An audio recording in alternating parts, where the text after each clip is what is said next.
Ólöf, þetta fór kannski ekki alveg eins og þú hefði vonað fyrir þínum stelpum?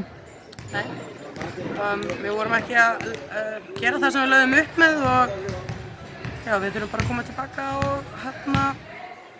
æfa okkur í því að gera það sem við plönum. 97-88, þetta nú ekki svakalega mikið skora, þetta kannski ekki mikill varnarleikur spilaður í kvöld. Sko, Keflavík var með einhver ótrúleg stigaskor í fyrsta leikluða með 34 stig. Það voru líka með 100% nýtingu þriggja sem náttúrulega er erfitt að verjast þegar það voru bara á eldi. Við erum alltaf að spila mjög vel á móti okkur og við þurfum bara að matcha og ég hef alveg full að trú að við getum unnið þær einn dag. Engin spurning, þetta búið að vera svolítið erfiði leikir hérna hjá okkur mörg töp en í röð þannig hvað, 5 leikir eða 6 og svo unnuðu Blika í síðustu umferð. Hvað þurfum við að gera til þess að vinna fleiri en tapa?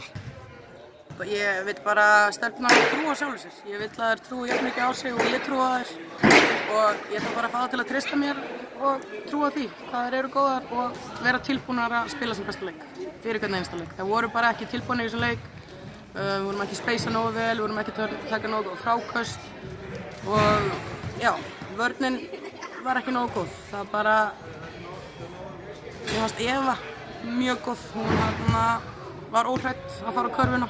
Það er reyndar höfuðhögg, þannig að taka hana aðeins út af. En já, allavega getum við lært af þessu og koma tilbaka betri. Ekki spurning, takk hérlega fyrir þetta og gangi ykkur vel. Takk sem leiðis.